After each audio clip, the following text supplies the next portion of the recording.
Presentamos Conozca al Diputado. ¿Qué tal? Es un gusto estar nuevamente con todos ustedes en este programa Conozca al Diputado, un programa diseñado para conocer realmente a la persona, la vida de los diputados, qué fue de ellos antes de llegar acá y también cómo el paso por la Asamblea Legislativa ha impactado en sus vidas. Y aquí, como lo he dicho, no hay emociones, aquí no hay proyectos, sino que la idea es que nos relajemos un ratito, diputada. Okay. Hoy tenemos como invitada a Rocío Alfaro Molina, quien es legisladora del Frente Amplio. Un gusto. Muchas gracias por la invitación. ¿Dónde nació?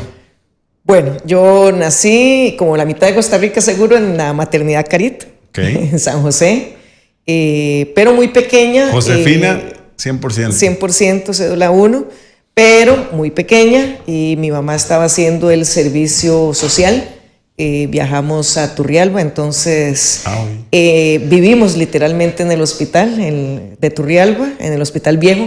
En el William Allen Taylor. En el William Allen, y todas mis fotos aprendiendo a caminar y todo son en las cuestas internas del hospital de Turrialba, y ahí. ¿Cuántos años en Turrialba? Estuvimos 2 años y medio, creo, si la memoria no me falla, sí, más o menos 2 años y medio, y ya de ahí pues a mi mamá la envían a trabajar a San José, al Calderón Guardia, y entonces pues nos tenemos que trasladar, a pesar de que estábamos ya como muy hallados en Turrialba. Siempre la ruralidad tiene su gracia, ¿verdad? Y a mi mamá en particular, que era médico especialista, pues le gustaba mucho el trabajo con las comunidades. ¿Volvió a Turrialba o se desconectó por completo? No, hasta que tuve oportunidad de dar clases. Ya graduada, tuve primero la oportunidad de dar clases en una U privada, que realmente la tomé solo por ir a Turrialba. Iba a dar clases. Para volver a las raíces. A las raíces, sí. Iba una vez a la semana por las noches a dar clases.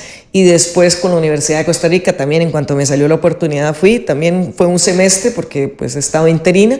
Pero sí estuve por allá en Turrialba solo en esas ocasiones, y después pues para la cosa política de vez en cuando, pero claramente ya con el trabajo político en San José es bastante el tiempo, y además, bueno, ahora que llevo de recargo a Limón, pues también, ¿verdad? A veces un poco zona sur por otras Bueno, cuando razones. van para Limón, ¿se puede ir por Turrialba? Sí, a veces me voy por Turrialba, que además es una ruta que, aunque es muchísimo más larga, es a veces mucho más bonita, en el sentido de que es más segura, que tal vez hay menos trailers, etcétera. La 32 pues tiene su gracia.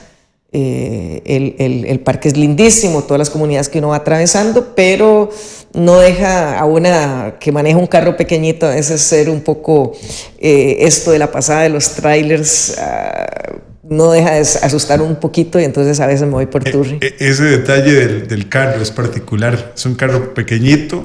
Es un Fiat pequeñito. ¿Qué año? 2003. 2003. Y sí, hay gente que me dice que por qué no lo cambio, que no es propio de una diputada, lo que me parece muy raro, que es lo que la gente cree que es ser diputado, ¿verdad? Porque la verdad es que es un carrito que es muy, muy ahorrativo, ¿verdad? Lo he metido en todas partes, incluso he cruzado riachuelos con él, ¿verdad? No es tan bajito, es un Fiat Uno, y realmente, si bien no es lo cómodo, o sea, es un básico, ¿verdad? Digamos, no tiene ni aire acondicionado. Pero la verdad es que he recorrido el país completo con él y no he tenido ningún problema. Me han golpeado carros grandes, me han golpeado un bus en una ocasión, etcétera. Y esa es lata que no cede, entonces siempre he salido con bien. Así que ahí le sigo metiendo plata para mantenerlo afinado y... Eso habla también de que para ser diputado no hay que tener lujos ni vivir una vida extravagante. Sí, yo creo que la gente es lo que es antes, durante y después que es diputado. O sea, nosotros hemos sido, mi casa, mi familia, digamos, en términos de mis papás y mi familia actual, y somos gente sencilla. Ni nos gustan los lujos, ni andar aparentando. ni nos preocupa tampoco ese tipo de sector. Entonces, sí, realmente, al menos yo también trato de dedicarle a la política mi esfuerzo en la misma perspectiva de una persona que ha sido de escuela pública, de colegio público, universidad pública, que estudié y trabajé mientras estudiaba en la U. Nunca, aunque mis papás son profesionales, nunca nadie se dedicó a hacer dinero, sino que hemos tratado de tener una vida honorable y una vida más bien dedicada a devolverle a la sociedad lo que nos dio. Vivir el día. Vivir el día, pero sí preocupados por el futuro digamos, del país, digamos, no el vivir el día centrados en el ombligo cada quien de cada uno, sino que sin estar con aspiraciones que realmente nos parece que para que haya alguien con mucha plata es porque hay mucha gente sin ella. ¿Tiene hermanos? Tengo 2 hermanos mayores. Varones. Sí. La cumiche de la familia. La cumiche de la familia, sí, así es. ¿Qué recuerda de su niñez? ¿Cómo fue criada Rocío Alfaro? Bueno, una niñez... Aparte de estar entre hospitales. Sí, pero solo al inicio. Realmente, creo que fue una niñez muy saludable, muy bonita. No éramos muy amigueros, digamos, yo no era de visitar casas de otros niños, de otras niñas. Muy entre los 3, digamos, hermanos. Cuando ya mis papás consiguieron comprar casa propia, estábamos en una urbanización que tenía muy pocas casas alrededor, estaba empezando, en una urbanización muy nueva, entonces teníamos muy pocos vecinos por ahí. Escuela pública, como les digo, kinder público, un patio, eso sí, digamos, siempre me gustó mucho que mi casa tuviera patio y árboles y perros. Siempre hemos sido somos familia de perros, no de gatos, ahora que la gente identifica. Y pues bien. Y menos animales exóticos. No, nada exótico. Y sí fuimos criados en la lógica de colaborar. En mi casa, solo cuando estábamos muy, muy chiquitos, tuvimos una persona que ayudaba, digamos, a mi familia.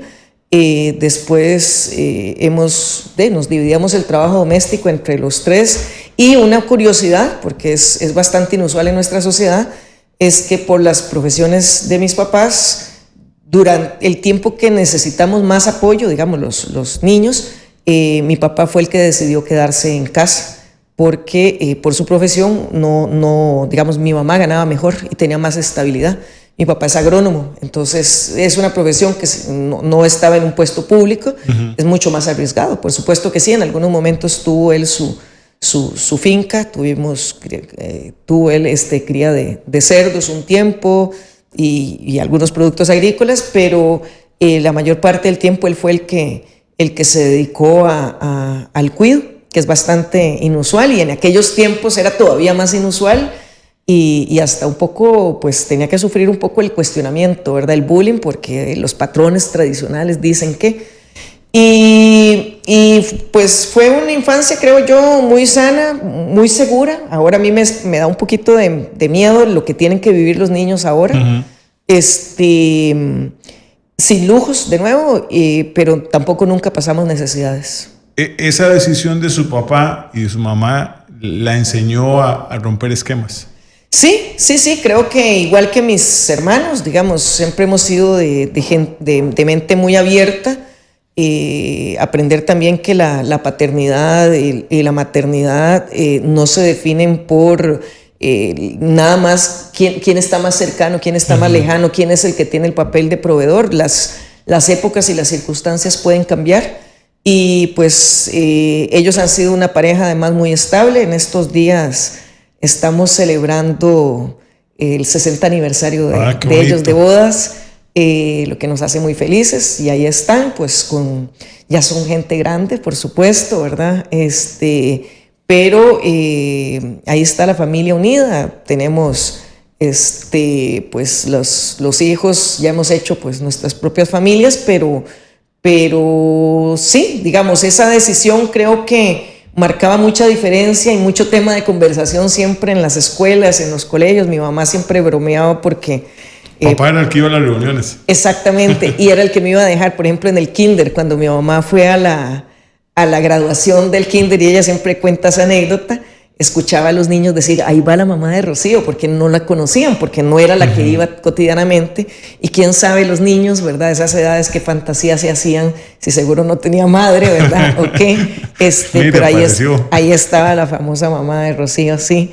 Y sí, yo creo que para ellos, como pareja, en una época como esas, fue también como una declaración de principios muy importante, muy inusual.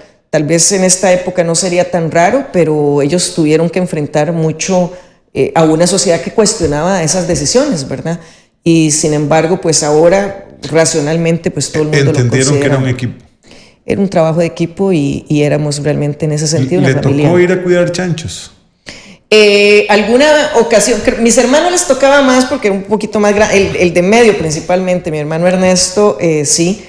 Alguna vez pues estuvo por periodos ayudando en las vacaciones, porque eso sí, mis papás nunca... ¿O era de las que no me ensucio? No tanto por eso, pues, sino porque era más chiquitilla. Ajá. Y cuando son chanchos, no estos que ahora dan de mascota, sino el chancho para carne y etcétera, son animales grandes y son de cuidado, ¿verdad? Alguna ocasión nos tocó criar porque hubo, como suele suceder en estas cosas, una chancha que murió de parto, pero se salvaron los chanchitos y coincidió con nuestras 3 meses de vacaciones, entonces nos tocó criar chanchitos. Esa época en la tierra. Sí. Pues vivíamos siempre en ciudad, pero había un desplazamiento constante. Fue una experiencia bonita, pero también creo que nos enseñó mucho la rudeza de que viven los productores nacionales, porque finalmente el experimento no funcionó económicamente, porque como suele suceder, es el intermediario el que se deja realmente la ganancia y el productor pues sale siempre por dentro. Entonces llegó un momento en que la familia decidió que hasta aquí llegó porque el asunto no salía económicamente. ¿En la escuela qué tal? Bien, era de las que llaman ahora, bueno, no sé cómo las llaman ahora, en ese tiempo les llamaban verdes. Tan nerd. Sí, muy buenas notas. Pues sí era un poco alborotera, digamos, muy amiguera. Era de, y voy a usar términos muy coloquiales, ¿verdad? ¿Era de las inteligentes o de las sapillas? Pues sapilla, no sé si van a tener que preguntarle a algún compañero de la escuela. Tal vez ya en secundaria sí me hice un poquillo más revoltosilla, siempre con muy buenas notas, pero bueno, me acuerdo que ahí fue donde organicé tal vez mi primera huelga por ahí. Sí, trataba siempre de involucrarme, pero debo decir que también que esas son cosas que tal vez no toda la población conoce. Sí sufrí mucha discriminación por no ser católica. Por no ser católica.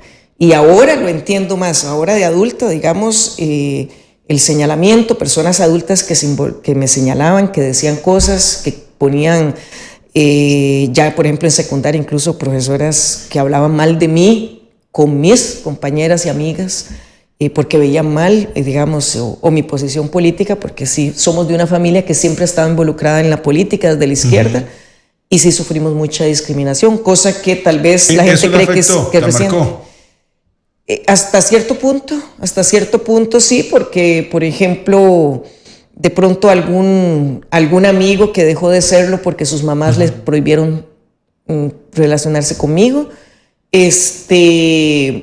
personas que a pesar de haber sido educadas para ser muy respetuosas de las creencias de los demás, recibía comentarios groseros, que ahora yo digo, claro, tal vez no me marcó en el sentido de que no me acomplejó ni tampoco, pero yo simplemente no entendía por qué personas que no tenían que ver conmigo, personas adultas. ¿Sentir incómoda? Sí, claro que sí. Sí,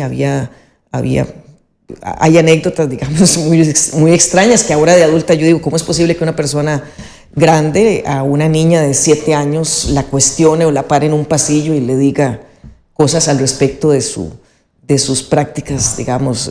Era raro, pero bueno, eso es parte también de las sensibilidades y las enseñanzas que a mí, por ejemplo, me han hecho también una estudiosa de los temas de la fe y la espiritualidad de la gente, que a mí me han interesado y que ha sido un tema en el partido. ¿Cómo vive Rocío Alfaro el tema de la espiritualidad y la...? Mire, nosotros no somos una familia de ninguna religión, no somos creyentes. Yo vivo la espiritualidad precisamente desde los valores. Respeto profundamente la forma en la que la gente canaliza eso, si le dice naturaleza, si le dice Dios, si le dice Virgen, si le dice Alá, si le dice Sibú. Comparto, digamos, muchos de esos sentimientos, pero sí, yo no participo, digamos, de ningunas prácticas o culto religioso, pero siempre fui muy respetuosa y siempre me interesó, digamos, conocer las prácticas de los demás, precisamente para comportarme, digamos, a la altura, sabiendo lo que significa para las personas, precisamente, digamos, esas creencias profundas, ¿verdad? No me gusta el fanatismo porque lo veo muy desligado precisamente de la espiritualidad, pero creo que también es algo que podría cualquiera preguntar. Es el error de muchos, y no solo en el ámbito religioso, político, sí. Deportivo y demás. El fanatismo desvirtúa todo. El extremo del fanatismo desvirtúa todo. Desvirtúa todo e impide encontrar los puntos en común. Yo creo que cualquiera podría preguntar a mis compañeros de escuela o de colegio o de universidad si en algún momento se sintió irrespetado, que yo me burlara, por ejemplo, de sus creencias, y van a encontrar que no, más bien siempre me interesó ese conocer. Bullying que sufrió, porque antes era discriminación o me trataban mal, ahora es bullying. Sí. ¿La hizo despertar algún sentido crítico y ser hasta cierto punto rebelde, que después la llevó a la política más en el tema de huelgas? Tengo demasiados elementos porque mis papás son militantes, siempre fueron militantes de la izquierda en Costa Rica. Hasta mi abuela, digamos, paterna, fue militante del Partido Comunista, digamos, fue de aquellas generaciones de los años 40. Entonces, en mi casa se vivía la política, digamos, en mi casa se sabía de las reuniones, era parte de la lógica cotidiana. En mi casa, o sea, yo no me perdí un 1 de mayo de ir a desfilar. No voy a decir que aprendí a caminar en una marcha porque sería una exageración, pero casi, ¿no?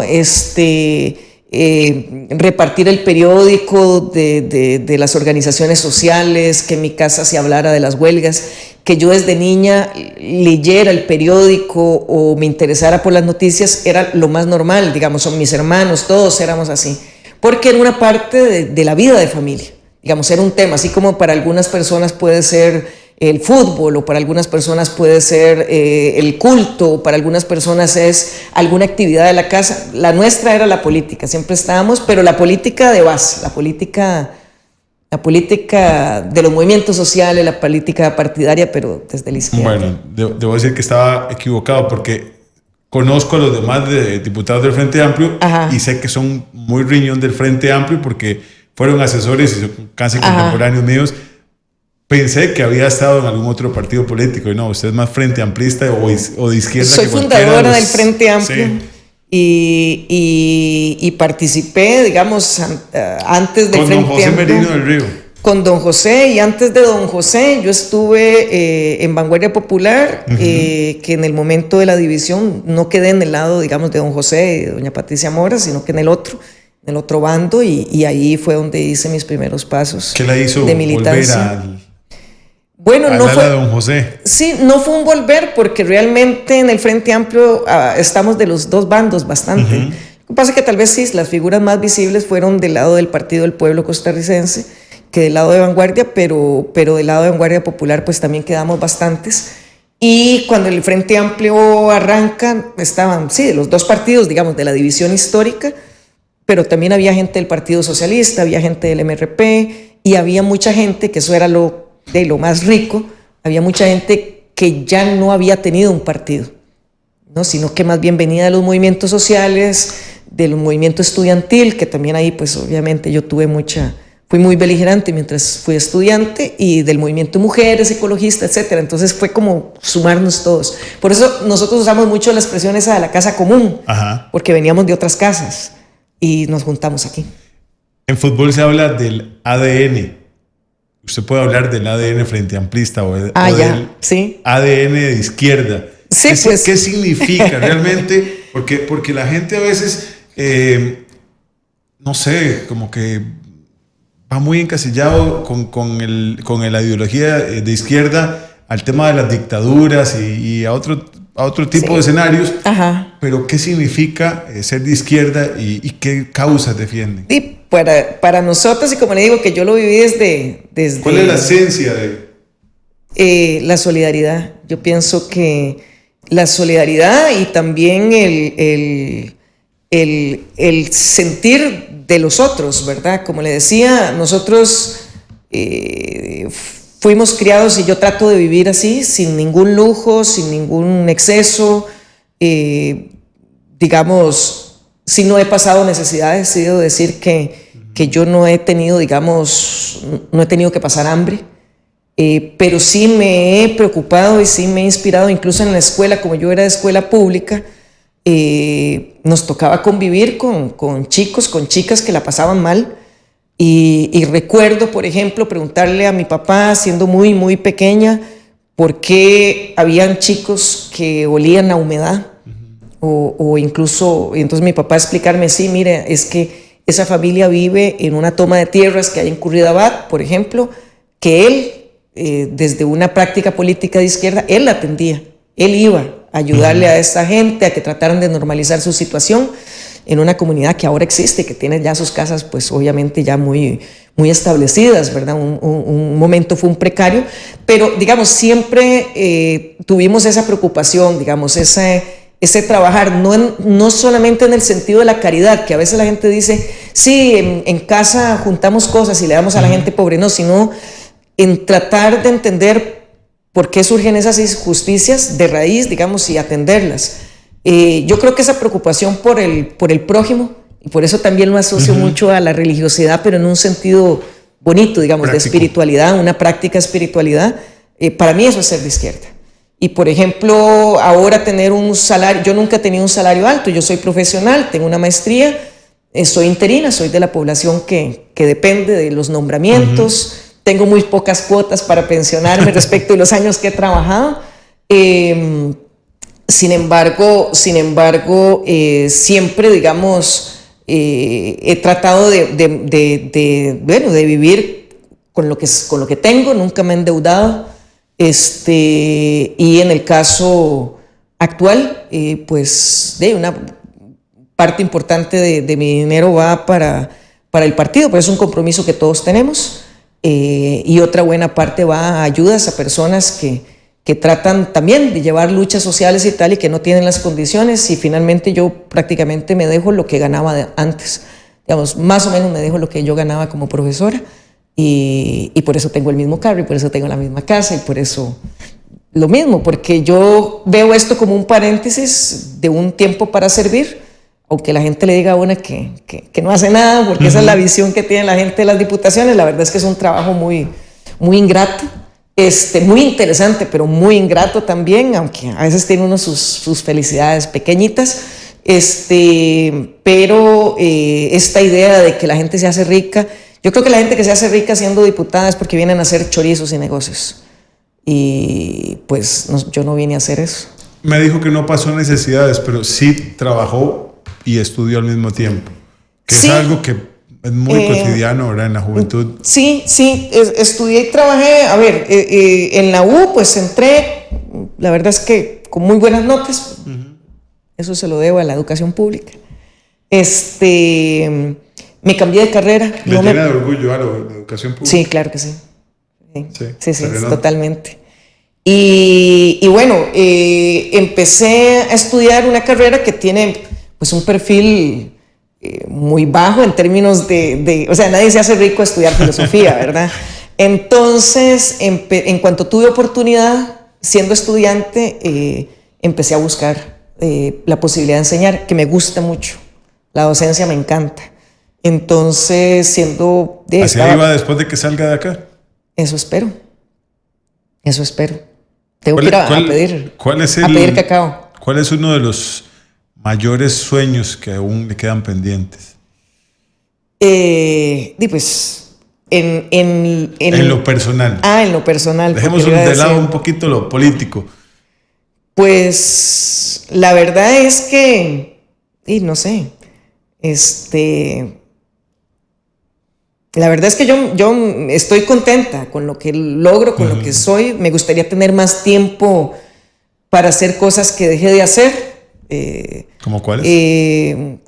Las artes plásticas. En algún momento, bueno, yo entré inicialmente a arquitectura. Tengo algunas habilidades que he tenido que posponer. Me gustaría retomar, digamos, el área como artística, la pintura, el dibujo, que claramente ahorita no tengo. Me gusta escribir, pero nunca tuve, digamos, tampoco tanta oportunidad de escribir para compartir con otras personas. Obviamente en filosofía se trabaja mucho el ensayo, ¿verdad? Pero nunca tampoco trabajé demasiado como para publicar, digamos, como para publicar ensayos o concursar o estas cosas. Pero en general creo que yo, más que decir sueños por cumplir personales, yo lo que quiero es seguir sintiéndome consecuente con mis valores y seguir haciendo. Me gustaría poder tener más tiempo para mi familia. Ahora, digamos, es un poco más difícil, ¿verdad? Con la situación de la diputación, pero bueno, es un paréntesis de solo 4 años. Poder compartir con mis sobrinas y sobrinos. Tengo una sobrina nieta, además, ¿verdad? Que es lindísima, que no le he podido disfrutar por la falta de tiempo y los horarios atravesados. O sea, cuando yo aparezco donde vive mi sobrina, pues no tengo ya ir a molestar, a despertarla, pues no tiene mucho sentido. 2 años. Tiene 1 año y medio. Sí, yo la conocí. Andaba aquí un día con mis sobrinas, claro. El esposo y la bebé. Sí me gustaría tener más tiempo para mis papás, ¿verdad? Para poderlos chinear, devolverles todos los chineos que nos dieron. Trato de hacerlo, pero sí, los horarios aquí de Asamblea Legislativa son tremendos cuando uno se toma el trabajo en serio. Un momento que la marcó en la vida. Un momento que me marcó en la vida. Híjole, pues tal vez son muchos momentos. Me la puso complicada, la verdad. No sé, tal vez, qué difícil. Tomar la decisión de cambiar de una carrera que se espera te abra muchas puertas, como es la arquitectura, cambiarme de filosofía puede haber sido un momento difícil, complejo.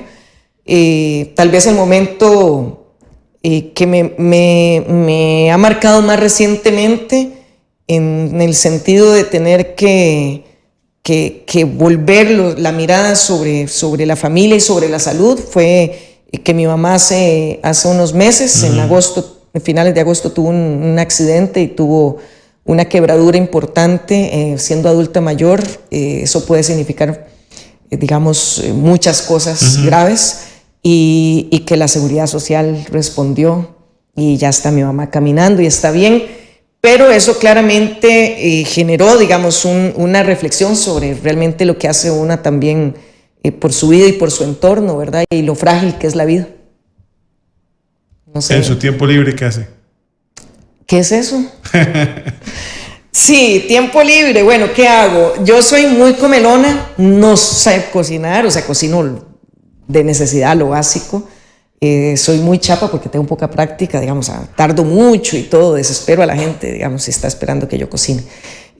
Soy muy comelona, me gusta mucho la conversa, veo, pues ahora tal vez como todo el mundo, muchas películas de pronto. Las series a veces me irritan, no tengo la paciencia a veces, entonces veo miniseries, series muy largas, no, me sacan de quicio. Y finalmente, para a veces tratar de desconectarme, he instalado un jueguito aquí en el celular que por dicha no entra dentro de la Asamblea Legislativa porque creo que tiene una parte de cobro. Yo no gasto un 5 en eso, pero tiene la opción. Entonces, por dicha, no entro en la asamblea, entonces nunca tengo la tentación de volverlo a ver durante ese tiempo, pero sí a veces por las noches, tal vez como para frenar el ajetreo mental, me pongo a jugar ahí de soldaditos, pero ahorita realmente, cuando digo que qué es eso, es que realmente no hay tiempo. No tengo no mucho tiempo libre. Y siempre lo he dicho, la ciudadanía, muchos creen que trabajan solo de 3 a 6. Sí, eso es muy, muy raro. La gente cree que... ¿Su jornada laboral es de...? Digamos que yo desde que abro los ojos lo primero que hago es empezar a contestar mensajes en teléfono. Aún así no doy abasto. No doy abasto y normalmente después de la Asamblea Legislativa atiendo reuniones y normalmente estoy cenando cerca de las 9, 10 de la noche. Y de ahí veo noticias, veo alguna peliculilla o serie y caigo muerta más que dormir. Para cerrar, comelona, me dijo. ¿Cuál comida es su comida favorita? De todo. Me gusta probar todo. Que si asiático, que si italiano, que si... Como de todo. Carnes, lo que sea. Realmente como mucho, tal vez no el volumen, como de todo, digamos. Me gusta mucho picar, conocer cosas diferentes. Me gustan también, qué sé yo, las cervezas artesanales, ojalá las producidas aquí, que es un sector que fue golpeado por la crisis de contenedores y después por la guerra Ucrania-Rusia, por el tema de los ingredientes. Que entonces, se vale a una. Se vale. Sí, es un sector que se golpeó mucho y que iba creciendo y que después decayó, hablando también, digamos... Porque también es como una estética, ¿verdad? Hay unos lugares específicos donde hay ese tipo de cerveza artesanal que, claro, también ahora lo recuerdo casi porque me cuesta mucho también dedicar ahí algún ratito a salir, a escaparme, a algo así. Pero sí, eso. Y si no, sí, también a veces en la noche algún vinito. Hágalo. Sí, Saque un ratito porque... Sí. Pues a veces hay que hacerlo, ¿verdad? Por supuesto que sí. Sí.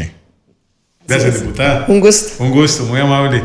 Rocío Alfaro Molina, acá en Conozca al Diputado. Hemos presentado Conozca al Diputado.